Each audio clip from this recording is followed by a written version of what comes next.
अच्छा, आज एक ऐसे नाम की बात करते हैं जो हम सब ने कभी ना कभी सुना जरूर है। खास तौर पर बचपन की कहानियों में। बिल्कुल, दादी नानी की कहानियों में। कोहे काफ।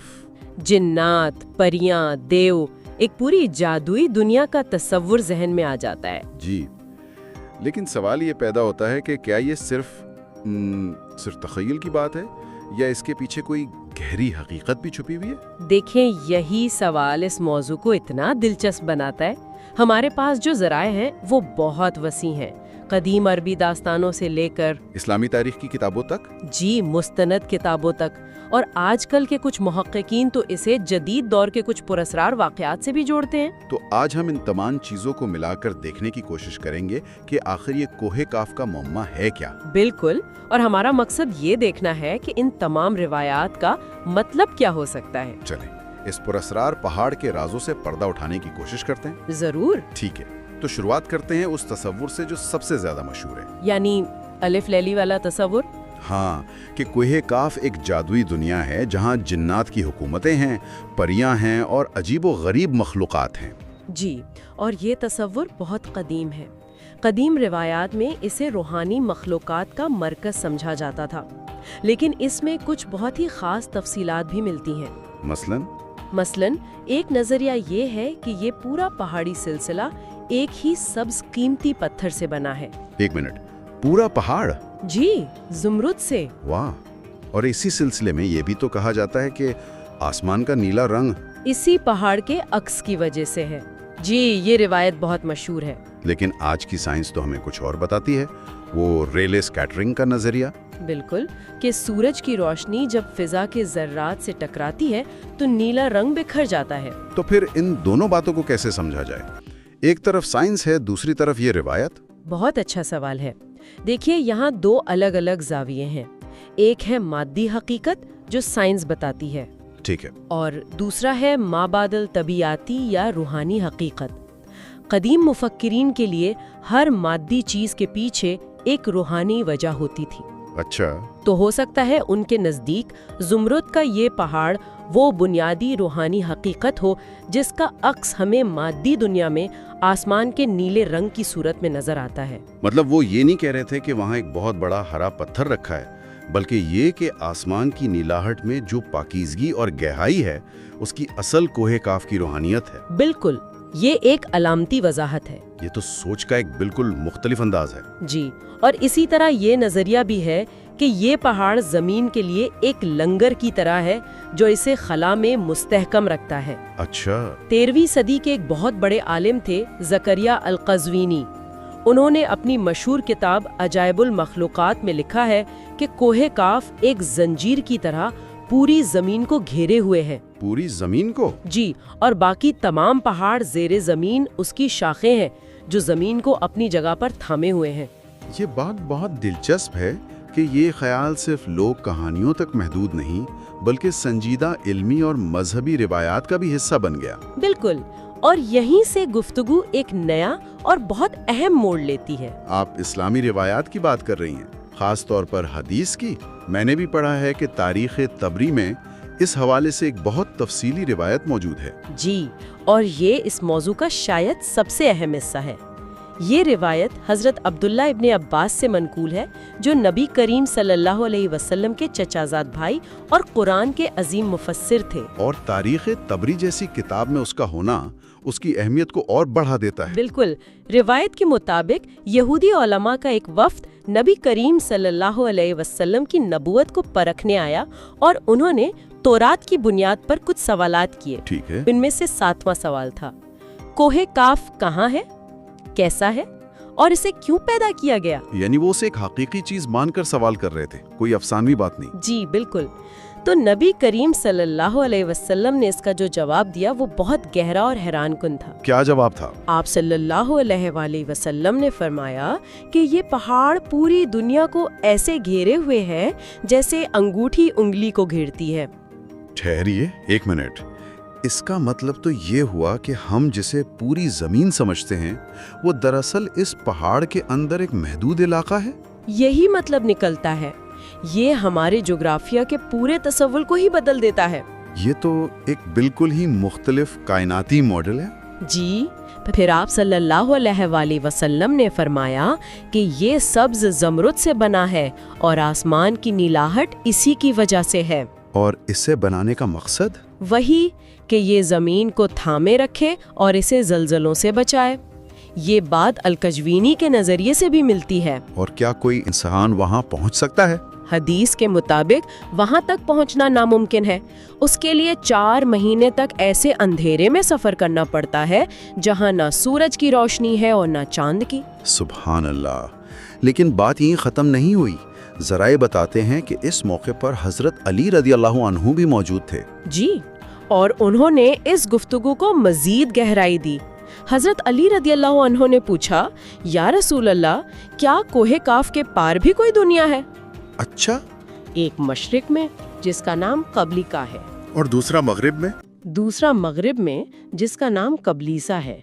ये दोनों शहर भी ज़मरूद के बने हैं और इनकी लंबाई चौड़ाई तकरीबन 5,500 किलोमीटर बताई गई है। 5,500 किलोमीटर? ये तो बहुत बड़ा रकबा है। जी, तकरीबन ऑस्ट्रेलिया जितना। तो इतने बड़े शहरों में कौन रहता है? यहाँ से तफसीलात और भी ज्यादा हैरानकुन हो जाती हैं। आप सल्लल्लाहु अलैहि वसल्लम ने फरमाया कि वहाँ एक ऐसी कौम आबाद है जो ना कुछ खाती है ना पीती है। एक मिनट, न खाना न पीना और न उन्हें कपड़ों की जरूरत पड़ती है। जी बिल्कुल। तो क्या वो फरिश्ते हैं? और अगर वहाँ सूरज चांद नहीं तो रोशनी कहाँ से आती है?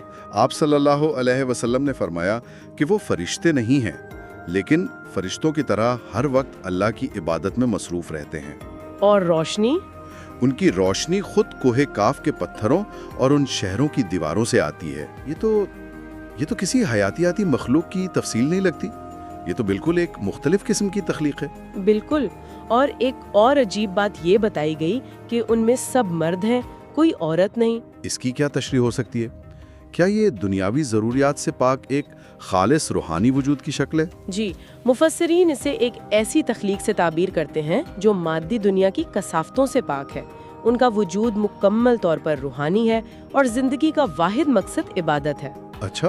नबी करीम सल्लल्लाहु अलैहि वसल्लम ने ये भी फरमाया कि मेराज की रात जिब्राइल अलैहिस्सलाम आपको उनके पास लेकर गए थे, जहां आप सल्लल्लाहु अलैहि वसल्लम ने उन्हें इस्लाम की दावत दी और वो सब ईमान ले आए। और इसी रिवायत में याजूज और माजूज का भी जिक्र है ना? जी, एक मुवाज़ने के तौर पर कि जब आप सल्लल्लाहु अलैहि वसल्लम को याजूज और माजूज के पास ले जाया गया तो उन्होंने इस्लाम कबूल करने से इनकार कर दिया था। तो यहाँ एक नेक और इबादत गुजार पोशीदा कौम का मुवाजना एक फसादी कौम से किया जा रहा है। बिल्कुल दुरुस्त। ये तजाद दिखाता है कि गैब की दुनिया में सिर्फ शर नहीं बल्कि खैर की भी अजीम कुव्वतें मौजूद हैं। अच्छा, तो अब हमारे पास एक तरफ कदीम कहानियां हैं, दूसरी तरफ इतनी तफसीली मजहबी रिवायात। जी, और ये रिवायात एक ऐसी गैर इंसानी ज़हीन मखलूक का जिक्र कर रही हैं जो एक पोशीदा दुनिया में रहती हैं। जब हम इस नुक्ते पर पहुंचते हैं तो आज के दौर की सबसे बड़ी पुरस्कार थ्योरी जहन में आती है। यूएफओज और खलाई मखलूक। बिल्कुल। क्या इन दोनों के दरमियान कोई ताल्लुक हो सकता है? ये एक मुतनाज़ा लेकिन बहुत दिलचस्प नजरिया है जिसे कुछ जदीद मुहक्किकीन ने पेश किया है। क्या कहते हैं वो? उनका कहना है कि हम जिन्हें एलियन या खलाई मखलूक समझ रहे हैं वो दरअसल जिन या इसी किस्म की कोई और पोशीदा मखलूक हो सकती है। मतलब वो किसी और सैयारे से नहीं बल्कि जमीन पर ही कहीं से आ रहे हैं? जी, किसी और डायमेंशन या जहत से। तुर्की के एक मुहक्किक हैं अली रजा देर खान। उनका नजरिया है कि जिन्नात टेक्नोलॉजी की तौर पर बहुत तरक्की याफ्ता हो सकते हैं। किस बुनियाद पर? वो कुरान की उन आयात का हवाला देते हैं जहां जिन्नात हजरत सुलेमान के लिए बड़ी बड़ी इमारतें बनाते थे, समंदरों में गौते लगाते थे और बहुत तेजी से सफर करते थे। सही। उनके मुताबिक अगर वो हजारों साल पहले ये सब कर सकते थे तो आज वो उड़न तश्तरियां क्यों नहीं बना सकते? यानी जब अमेरिकी पेंटागन यूएफओस की वीडियोस जारी करता है तो उस नजरिए के मुताबिक हम शायद जमीन पर ही मौजूद एक पोशीदा मखलूक की टेक्नोलॉजी को देख रहे हैं। जी, और एक और मुसन्निफ हैं अहमद हलूसी। वो इसे एक कदम आगे ले जाते हैं। वो कहते हैं कि जिन्नात इंसानियत को गुमराह करने के लिए खलाई मखलूक का रूप धार सकते हैं। अच्छा, वो कैसे? چونکہ وہ اپنی شکل بدل سکتے ہیں تو وہ انسانوں کو یہ یقین دلا سکتے ہیں کہ وہ کسی اور کہکشاں سے آئے ہیں تاکہ انسان اپنے اصل عقیدے سے بھٹک جائے۔ یہ تو ایک بہت گہری سازشی تھیوری کی طرح لگتا ہے، لیکن ان روایات کی روشنی میں یہ بالکل ہی ناقابل یقین بھی نہیں لگتی۔ لیکن اگر ہم ایک لمحے کے لیے مان لیں کہ کوہ کاف اور اس کی مخلوق حقیقی ہے تو سب سے بڑا سوال پھر وہی ہے، آخر یہ جگہ ہے کہاں؟ بالکل، اگر یہ زمین پر ہے تو ہماری سیٹلائٹس نے آج تک اسے کیوں نہیں دیکھا؟ ہاں، یہی سوال ہے۔ اس پر کئی نظریات ہیں۔ ایک تو وہی ہے جو ہم نے ابھی ذکر کیا کہ یہ ہماری ہی دنیا میں ہے، لیکن ایک اور جہت میں، جو ہماری نظروں سے اوجھل ہے۔ جی۔ دوسرا نظریہ یہ ہے کہ یہ جگہ خلا میں کہیں ہو سکتی ہے کیونکہ وہاں سورج اور چاند نہیں ہے۔ ٹھیک ہے۔ لیکن سب سے زیادہ مقبول اور پر اسرار نظریہ اسے انٹارکٹیکا سے جوڑتا ہے۔ انٹارکٹیکا؟ وہ کیوں؟ وہاں تو صرف برف ہی برف ہے۔ اس کی کئی وجوہات ہیں۔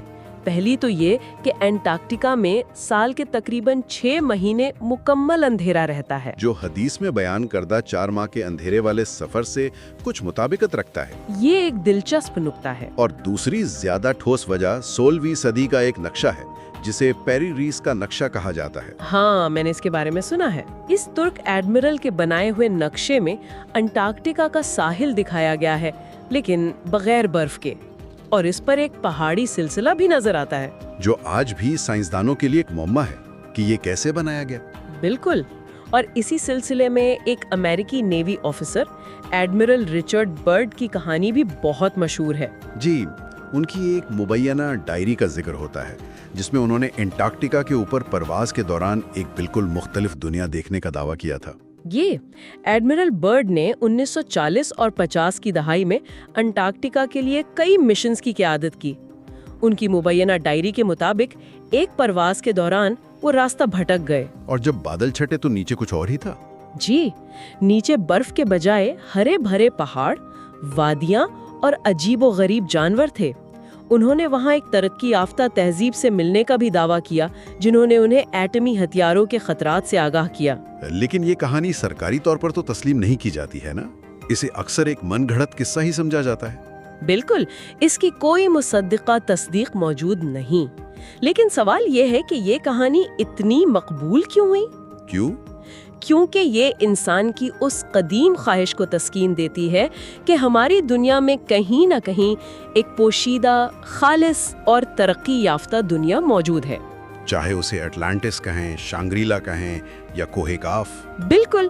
ایڈمرل برڈ کی کہانی اس قدیم تصور کو 20ویں صدی کا ایک جدید چہرہ دیتی ہے۔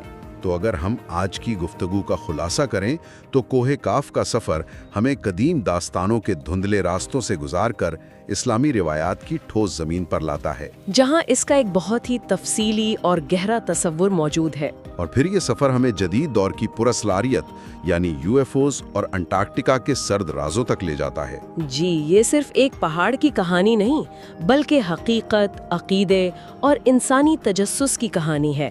تو آخر میں ہم اپنے سامعین کے لیے ایک سوال چھوڑ کر جاتے ہیں۔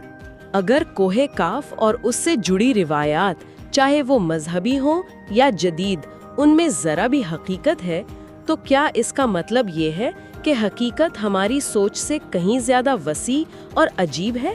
یا یہ سب محض انسانی تخیل کی ایک عظیم الشان تخلیق ہے جو ہمیں نامعلوم کی کھوج پر اکساتی ہے؟